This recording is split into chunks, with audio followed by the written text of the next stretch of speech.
In 1935, in the cold mountains of Silver Ridge, Colorado, the houses were all the same: tall timbers, roofs creaking in the wind, makeshift vents made of cloth and old newspaper. When the cold arrived, no one questioned methods. They just burned more firewood. It was that winter that a 72-year-old man did exactly the opposite. While the city reinforced its walls outwards, he was digging into the hillside. Day after day in silence, he removed earth, laid stones, and lowered the roof. The door was round, the house almost invisible. The neighbors stopped to watch. Some people laughed. Others whispered the same short phrase: "This one won't last past the second winter." Burying one's own house seemed like giving up. It seemed like weakness. It seemed like madness. But the cold weather that year wasn't like it used to be. He arrived early. It took longer. And when the firewood began to run out, when the wind found the right cracks, a strange equation began to not add up. Because up there on the hill, the old man's fire still burned low. Silver Ridge was small back then. A main dirt road, a train station that's almost always empty, and pine houses scattered throughout the valley. Families lived off the land, their meager livestock and small businesses that closed early in the cold. Everyone knew each other, by their first name, by their clothes, or by their last name that came from far away. Life was simple, but the logic was harsh. Whoever was alone was wrong. Widows needed to hurry and remarry. Men without children were called dry ones. And lonely old people were treated as mistakes that the city preferred not to talk about. That was why no one understood when Mr. Elijah Carter, already with a bent back and calloused fingers, bought an empty plot of land up the East Hill, a piece of land that everyone avoided because it was rocky and useless. He wasn't from Silver Ridge. They said it came from Arizona, or perhaps even further away. He had an accent, but he didn't explain it. He arrived with an old cart, 2 tools, and no order. For weeks he dug. He didn't hire anyone. He didn't ask the pastor for advice. He didn't show up at the town bar. And when did the rumors begin? Does he sleep in a hole? Does it make a burrow like an animal? He simply continued. The excavated earth was piled around, forming a low wall which was soon covered with grass. The roof was made of thick beams that no one saw coming. The door, a curved, round plank with an iron latch. And the chimney. You could barely see any smoke. It was a house that seemed to hide shame, they said. At the market, people were saying that Mr. Carter had lost his mind. At the barber shop, he was dying and wanted to bury himself soon. Even the children started to mock him. They called him the old hill gnome, but he didn't answer. He only showed up once a week to buy flour, salt, and a little kerosene. He spoke softly. He paid fairly. Then he would climb back up to the top of the hill, where the wind was blowing stronger. During the first winter, everyone waited for the news. Some even went so far as to bet on how many days he would last. But the days passed.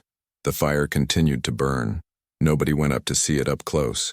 But from a distance at night it was possible to see a warm, low, constant glow, unlike the high, unstable smoke emanating from city houses. That's when a new rumor started circulating. He doesn't burn firewood like we do. In the second month of autumn, Mr. Carter began collecting stones. Not the largest ones, but the dense, smooth ones, which seemed to hold the sun for longer. He carried them one by one on his back, with a leather strap across his shoulder. He climbed the hill slowly, like someone cultivating patience instead of haste. Next came the bundles of straw, then the clay, then something that nobody understood: bags of coarse salt mixed with ash. Those watching from afar would have thought he was trying to rebuild an old basement, or perhaps build an emergency shelter. But what he was setting up was something else entirely: an idea. The round door gave access to a short, curved tunnel, a kind of antechamber that broke the wind. Inside, the air was different. The fire was burning in a hole in the stone, but there were no flames, only embers. There were no windows. The light came from small lamps placed in deep niches in the walls. The ceiling, supported by low beams, meant that any man had to bend over to walk. But what was most striking, it was silence. Even with the wind outside, inside nothing could be heard except the occasional crackling of the firewood. The walls were thick, covered with clay mixed with straw, sealed with their hands finger by finger as if each gap were a mistake to be corrected in the dark. And on the ground, stones, not loose but laid on packed earth, as if they were part of the house. Mr. Carter didn't explain anything. She only responded with her body, with the way he organized the spaces. with the same care he took when stacking dry firewood away from the fire, firewood that he himself collected, dried, and covered with thick tarpaulin. The city laughed. They said he built an oven to bake himself. He was going to suffocate in there, if winter didn't get him moldwood. But nobody went up. Nobody asked. They could only watch from afar, certain that it was only a matter of time. Then came the first cold front. It wasn't fully winter yet, but enough to light stoves all over the city. The chimneys began to spew smoke, and the children began to cough for real, and the firewood, always poorly cut, always too damp, was starting to run out. Within 10 days, some families were rationing, fire only in the morning and at night, cooking and sleeping with 3 blankets. In the house buried in the hill, the embers continued to burn steadily. No rush, no noise, no urgency, and strangest of all, no visible smoke. When December arrived, the cold stopped being a nuisance and became the enemy. The kind of cold that seeps into the corners of the house before it even touches your skin. Dampness on the ironing boards, clothes that won't dry, blankets that are too heavy and still fail. The wooden houses began to creak at night. Some lost roof tiles in the wind. The firewood, hastily chopped, burned poorly. More smoke than heat. Entire families slept with the stove lit and windows slightly open for fear of carbon monoxide. The children were coughing violently. Elderly people no longer went out into the street. At the corner store, the owner started rationing kerosene. At the barber shop, they cut the hours in half, and the conversations, previously full of laughter about the old man's burrow, began to change tone. Is that man still there? Okay. I went up to hunt the other day and saw smoke, but very little. Thin, bluish. He must have stockpiled firewood. Alone? At his age? You'll see. You don't need much. That last sentence didn't go down well, because nobody wanted to admit it. Maybe his way of doing things made some sense, but nobody said it out loud. Meanwhile, Mr. Carter continued with his quiet routine. I went down once a week. I only bought the basics. He never asked for anything. In the city, a particularly observant resident began to do the math. He noticed that in 3 weeks of winter, Carter had bought less than half the amount of firewood compared to anyone else, and yet he seemed to be fine. This caused some surprise, then suspicion, then veiled irritation. He's bragging without saying a word. There must be some trick to it. Maybe they're burning the wrong thing in there, trash, rubber, I don't know. The humiliation was beginning to reverse, even though no one would admit it. In the 3rd week, a heavy frost fell at night. 3 households woke up to find their basins frozen. A woman slipped and fractured her wrist, and a 5-year-old child, the baker's daughter, had a fever that wouldn't go down for 2 days. Fear spread silently, and at the top of the hill, nothing changes. The old man's house remained covered in grass, motionless with no smoke visible. But as darkness fell, an amber light flickered behind the round door. Someone finally went up. It didn't match. He didn't call. He pretended to be just passing by, but observed for too long, and he returned with the phrase that began to corrode the city from within. Up there, it doesn't feel like winter. It was one early morning in January that the wind changed direction. It wasn't the typical Colorado mountain wind, the kind that cuts through but passes by. It was another one, denser, but it's serious. It descended from the mountains like a heavy cloak, and in the sky the clouds stopped moving. An eerie silence fell over the valley. No owl, no dog, no headlights. The first snowfall occurred before daybreak. By 5 in the morning, there were already 40 centimeters of accumulated snow. At 7 o'clock, the roof of the bar collapsed. At 9 o'clock, the road to the station was buried, and before noon the entire town was isolated, with only one phone working at the sheriff's station. It was too fast, and nobody was ready. Poorly sealed houses began to let the cold air in through the base, freezing the wooden floors. Clothes stopped drying. The baker's stove cracked. The firewood, still damp, refused to catch fire properly. And then came the mistake. A family with 3 children, the Hendersons, who lived near the river, decided to sleep with the wood-burning stove lit and the door locked, without ventilation. The following morning, the youngest Henderson's son didn't wake up properly. Heavy eyes, limp head, shallow breathing. The mother panicked. The father ran through the snow to the center of town, but the doctor was trapped in his own house, with the windows frozen from the inside. The only way out was heat, and heat. That was something nobody had. It was then that someone said, almost in a whisper, The old man upstairs still has a fire. The sentence fell to the ground like a stone. No one answered. But a group formed, without saying that was the reason. They climbed slowly. Half a dozen neighbors, each with a different reason for not being there. They knocked on the round door with timid knots. It took a while, but the door opened. Mr. Elijah Carter looked between the faces, as if he already knew. He didn't ask a question. He simply stepped aside to make some space. Inside, it wasn't cold. It wasn't as hot as summer, but it wasn't winter either. It was bearable, breathable, a place where hands could feel again. The boy was placed near the embers, lying on an old leather rug, and there he stayed, silent, but alive. Meanwhile, the adults looked around, and they saw what they had never understood before. The thick, opaque walls, low light, no smoke, the curved ceiling without gaps, the warm stone floor. They said nothing. Mr. Carter didn't either, but I brought a kettle with hot water and a damp cloth with herbs for the boy's forehead. Hours later, when the fever subsided and the boy slept peacefully, the neighbors got up. One of them tried to say something. He couldn't find the right word. Mr. Carter simply nodded, and he went back to the fire. On the way down the hill, nobody spoke, but everyone knew something had changed. The snowstorm didn't pass in 2 days, not even in 3. In reality, it lasted 7 whole days, with short and deceptive pauses between falls. The wind came in sharp gusts, then it blew heavily, pushing the snow against the doors as if it wanted to get in. In a short time, half of the houses had their entrances blocked. Men used shovels to dig tunnels to the front windows. Wet firewood turned to steam before it turned to heat, and food supplies, ill-prepared for something so long, began to dwindle dangerously. The children stopped playing. The dogs, from barking. The sound that remained, it was just the sound of the ice crunching under his boots. By then, nobody spoke of the old man with mockery anymore. In fact, almost no one talked about him. But one by one, they started to climb.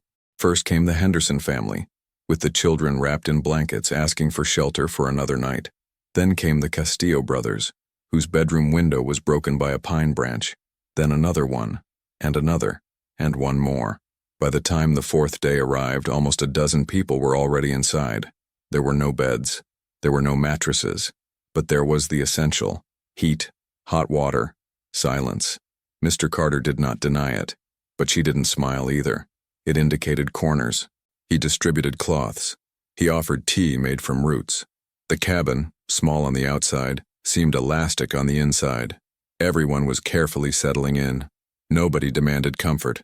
The simple fact of being able to breathe, without seeing steam coming out of their mouths, it was already a luxury. On the 5th day, a small delegation from the city went up, not to ask for shelter, not yet, but to understand, take a close look, ask questions, if he would let you. And it was there that something even more unexpected happened. Mr. Carter took them outside. He made a path through the snow to the back of the house, where he kept a small pile of stones covered. He took off the tarp, and he showed dry firewood, separated by type and size, stacked on a stone base to prevent moisture. He explained the basics in a few words. Earth retains heat better than air. The low ceiling concentrates. The stones retain. Embers are better than flames.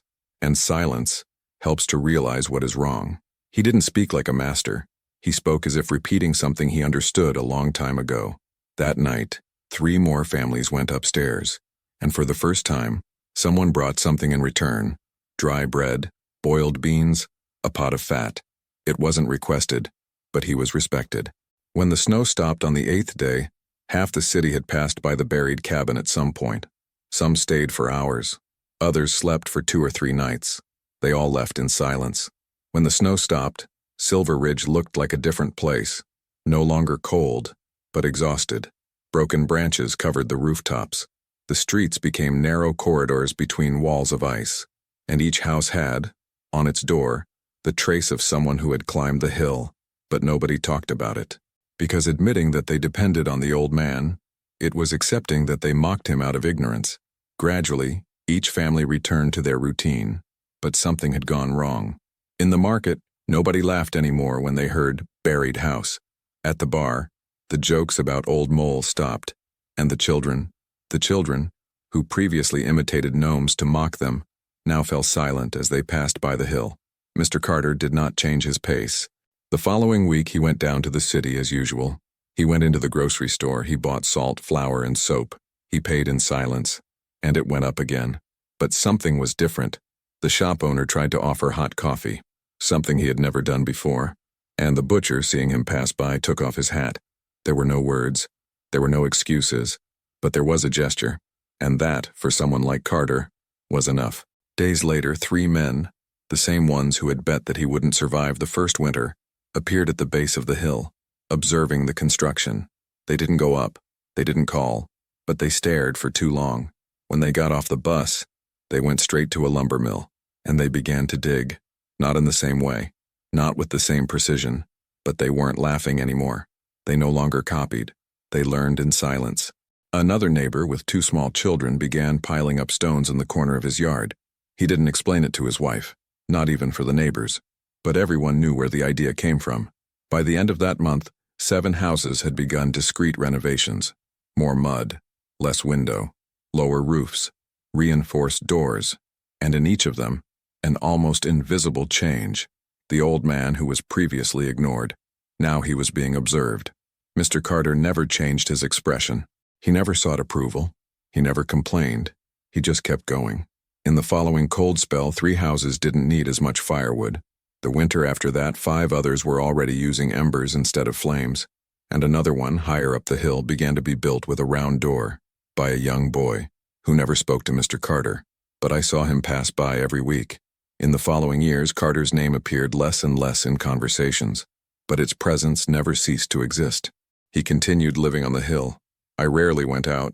He spoke even less. The body became more and more bent with each passing winter. But the fire inside the cabin, it never went away. The city, without realizing it, adjusted itself around that silent existence. The local builder started offering houses with natural thermal insulation. At school, a teacher used the story of the old man on the hill to teach about heat retention. And during the harshest winter of the decade, 3 new families, newly arrived in the city, sought refuge not because they knew, but because their neighbors pointed to the hill as one might indicate water in the desert. No one called him crazy anymore, but he didn't call him a genius either. He didn't need labels. All I needed was silence and dry firewood. One day, when he was nearing 80, Mr. Carter stopped going downstairs. That wasn't strange. Sometimes weeks would go by without him being seen, but that year nobody saw him all winter. In the spring, a boy went up with his father to check. They hit them. They called. Nothing. They entered respectfully. They found everything clean, everything in its place, but there was no sign of him. On the wall, a small wooden box. Inside, 2 things: a hand-drawn map with house directions, and a single sentence, written in firm handwriting. Heat wasted is life lost. Wasted heat is lost life. He was buried nearby, without ceremony, no crowds, just a circle of stones aligned like the floor of the hut. No one made a speech, but the following winter, 2 more houses in the city were built below ground level. Some stories don't shout. They sit down, like the earth over a well-made shelter. Mr. Carter didn't overcome the cold with sheer force. He won using method, in silence, with the stubbornness of someone who observes more than they speak. In Silver Ridge, no one erected a statue, but on cold nights, feeling the lingering warmth of a well-contained fire, many remember that old man they once chose to ignore, and without needing a single word, they understand. If this story resonated with you in any way, consider subscribing to the channel. Here, each video carries the silence of those who have been underestimated, and the strength of those who keep moving forward without making a sound. Leave a like if you thought this story deserved to be told. And whenever you want, the next video is already waiting for you.